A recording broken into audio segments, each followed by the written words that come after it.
With the success of XCOM's relaunch back in 2012, a number of game developers have been looking to take their own stab at the turn-based strategy formula, resulting in the surprising success of Mario Rabbids Kingdom Battle in 2017, and in 2018, the release of Mutant Year Zero right before the holidays kicked off.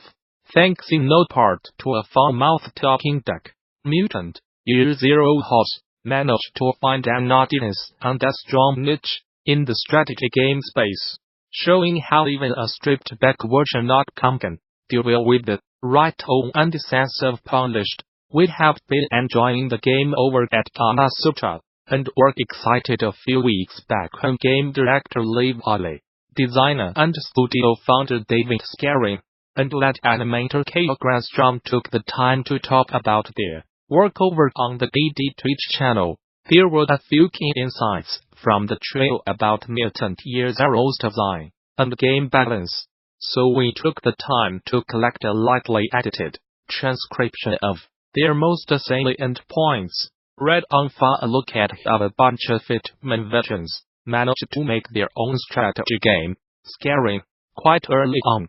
From almost day one, we made the decision that we wanted to keep the stealth aspect as simple as we possibly could. The reason for that was we did not want the players spending any more time there than we needed to tell the story and let you explore the world. Because what we wanted to do was to do the stealth moments. Are you no set up for combat? Well, you are in real time, so we could speed it up a little bit. But if we started adding too much functionality to that, it would just slow it down again, right? So we made a decision very early on that we wanted to keep the amount of game mechanics that you can utilize in the real time to a minimum, and keep it very very simple. So that's shown for instance in the attention circles that we use, rather than any vision cones or anything like that. We did not want people trying to sneak on a counter too much, or spending time doing that. Scary, yet exactly that was the choice. It was either that or giving them. Whenever you get discovered, you get a little leeway time, as we would with them in Hitman for instance. The guy would come over and investigate. But like it was other problems right for balancing the game. So that was quite early of a decision, that we do not put anything extra that we did not need into the real time. And as you can see, the attention circles here now, as long as you stay out of them you have the advantage, right? And that communicates very very clearly. The idea, with the awareness zones that glow red as you approach, was that this should be a tense moment, but that you should not feel stressed about it, so to speak. You should feel like you have the time to check out the guy coming in on a patrol here, and see what's behind him, etc. before setting up. If it were vision cone based for instance, that vision cone might just bang come all of a sudden as he steps from behind a building, or a car or something. Granstrom, we did not want to make it something too skill-based. Basically, when you sneak around it should be more about making a tactical decision rather than being stressed and making quick decisions. Varley, it was always a design that we wanted the stealth to not be Twitch gameplay, because the game is not Twitch gameplay at all. The game is very much about planning and making good tactical decisions, so the stealth had to feel like it was fitting that quite well. So the stealth in this game is much more about you finding good positions and working out. Maybe there's someone who's isolated that I can pull down without anyone else seeing. The very start of the game that you are just seeing now is very much designed to be a general introduction to stealth. So extremely obvious patrols of guys with low health walking around on their own. It's not very taxing.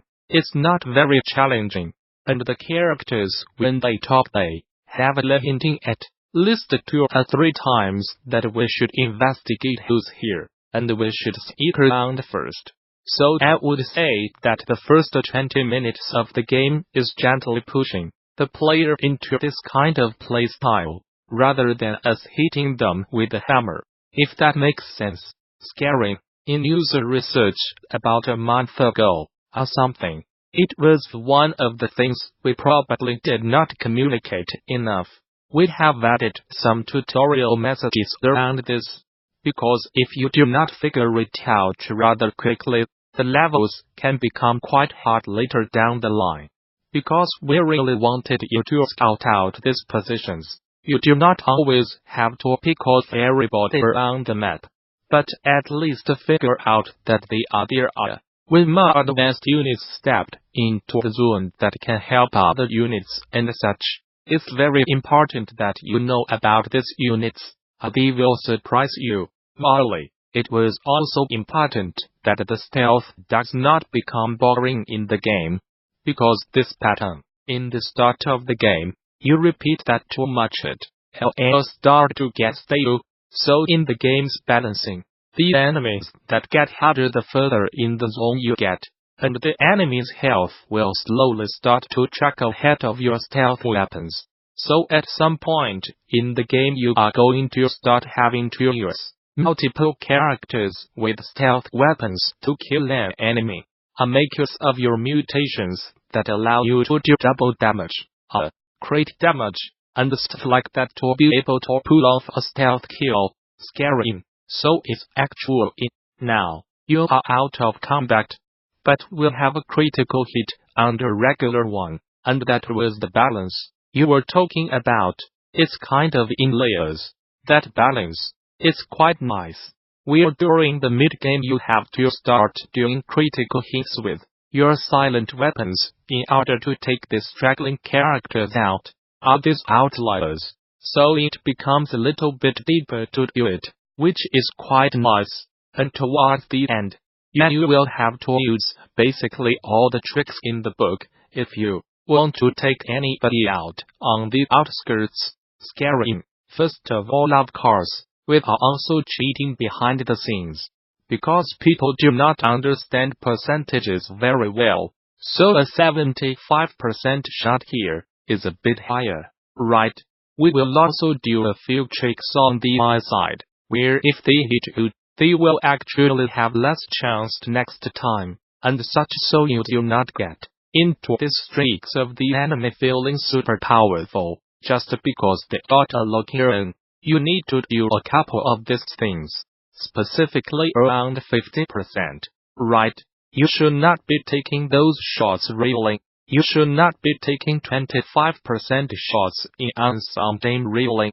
People expect for 25% shots to be hit. So one way of doing that then of course, is to add a bit when you miss. So we have a few of those tricks going on behind the scenes. But I think it does not deter anything from the game. We added more along the lines of we felt it was needed. It's better that the game feels fair than that it is fair. Varley, especially the hardest thing to do in these games, is to make them feel fair. Skarin, yet, and Lee was also very early on with defining the percentages. We looked at Mario Rabbids, I think. Varley, yet, they do 150, which is more extreme than with Skarin, but we went with the system in between. Varley, yet, we went for like an in-between system, where we round the numbers up to the nearest 25%, I think it is, because it just feels a bit more.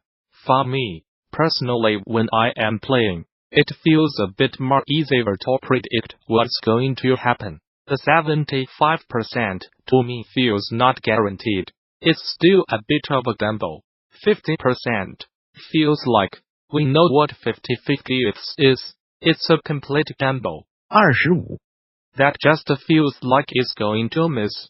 Whereas if I am playing, and I get a 87% chance to hit, that's a little bit more difficult for me to get a feel of what that number means to me. If I am taking my shot, Skarin, What we did was we basically set all your bonuses are on at 25%. So a low cover will give you 25%, while the high cover will give you 15%.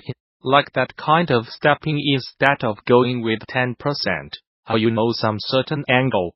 Trying to build a little more binary, so that players will learn that, okay, I am going to take 75% shots. I try to get 100 because in our game it's quite easy to get 100. As long as you flank an enemy, you will most likely be getting it. Well, you have range in there. But that's what we wanted. We wanted players to figure out how to get 75 or 100 shots every time, right? And then try to be pretty harsh on the other ends so you know. I'd rather give you 0% than 5%, so to speak. Because we do not want you taking 5% shots anyway.